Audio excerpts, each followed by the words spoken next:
Okay, so meanwhile, intersectionality continues to make people on the left insanely stupid. So overnight, literally over a 24-hour period, there were a bevy of anti-right-wing disruptions on campus. So Christina Hoff Sommers, a friend of mine, the factual feminist, she's a professor, she was speaking about feminism, and she was speaking about the failures of the social justice warrior program, and she was shouted down. This is at a law school. Okay, so this was happening at Lewis and Clark Law School, which is one of the better schools in the country, and a coalition of student groups had demanded that what they called known fascist Christina Hoff Sommers be no platform, meaning that they shouldn't allow her to speak. And they put out, the Portland National Lawyers Guild put out a statement saying, "We are proud of our student chapter for taking a concerted stand against fascist, racist, and misogynistic views being broadcasted on campus. The National Lawyers Guild Lewis and Clark chapter is joined with the Minority Law Students Association, Black Law Students Association, Women's Law Caucus, Immigration Student Group, Jewish Law Society, Latino Law Society, Outlaw, and Lewis and Clark Young Democratic Socialists of America to ask the Federalist Society to rescind their invitation." They did not rescind the invitation, and Christina Hoff Sommers showed up anyway. I really like Christina. She is a charming woman, and not only is she charming, she's also quite intelligent and has a lot to say. She is not a fascist. Okay, there's no evidence that she's a fascist, and the attempt to boil down fascism to anything I don't like is simply idiotic. Which is more fascist? Christina Hoff Sommers coming and speaking about the lies of the feminist movement, or the people who are suggesting that they should actually be able to shut down her lecture by use of force? Okay, that seems a little more fascist to me. So here's a little bit of the video when Christina started trying to start her lecture last night at Lewis and Clark Law School. Christina Sommers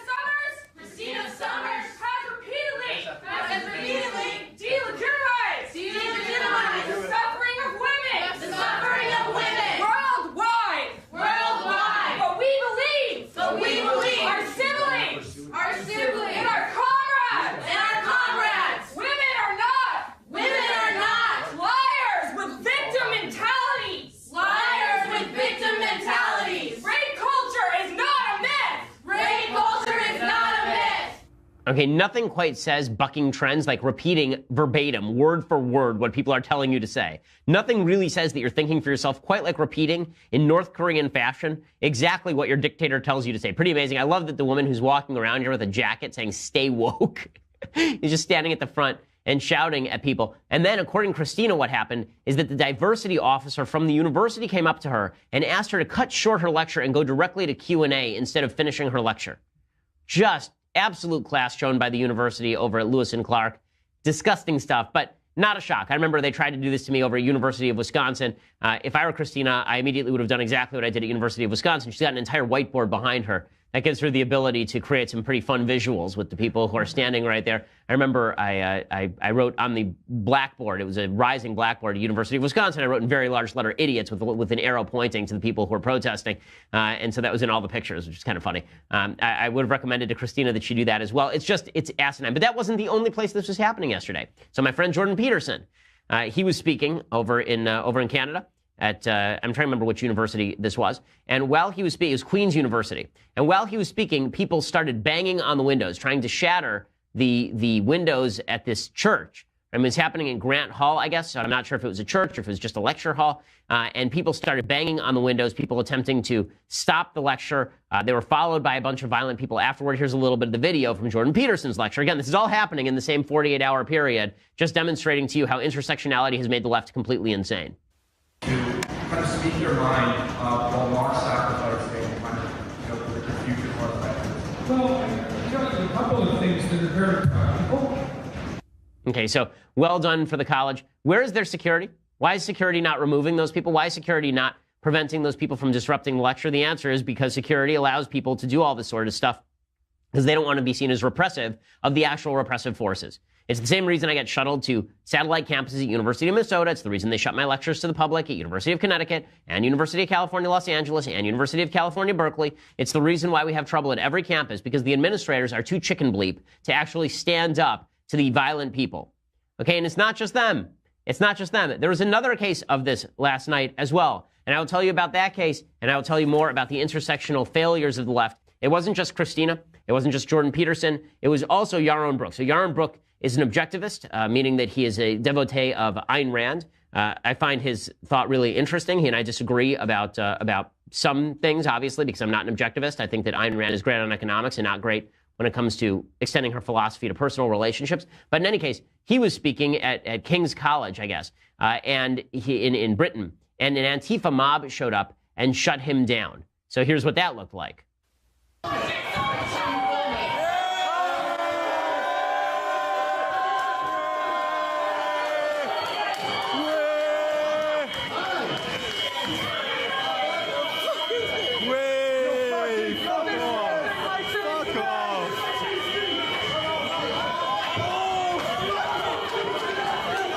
Violence breaks out. One of the students who's doing the filming is attacked.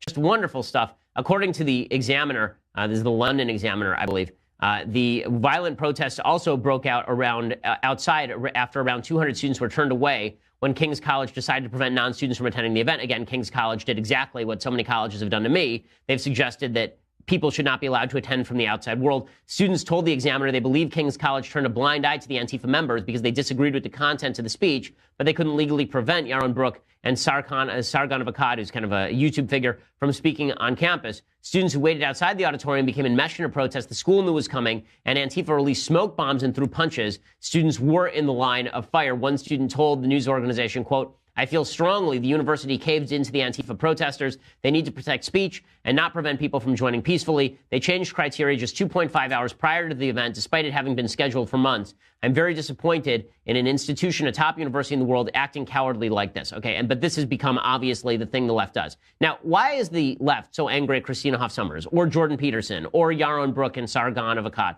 Why are they so angry at these people? Well, because all of these people violate the tenets of intersectionality. Intersectionality is the philosophy. It's identity politics. It's the philosophy that says your identity as a person is your group identity. You're not an individual. You are a group identity. So you're a black guy. You are not a person with individual viewpoints.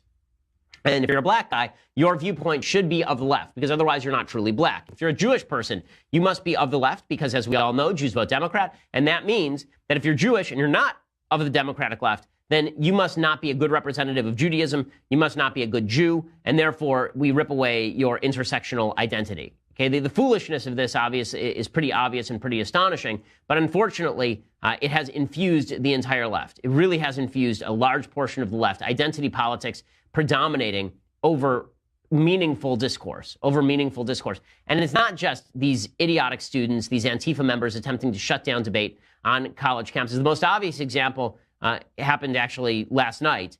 So my good friend Bethany Mandel, who used to write over at Commentary Magazine, she writes for The Federalist on occasion, and Bethany does a podcast as well. So Bethany had one of the worst childhood experiences ever, right? So Bethany grew up dirt poor in a trailer park. Her mom died. She had to pull the plug on her mom when she was 16. Her dad committed suicide when she was 19.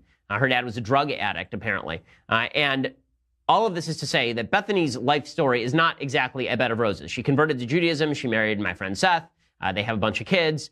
Really wonderful people. She wrote a piece for the New York Times over the weekend.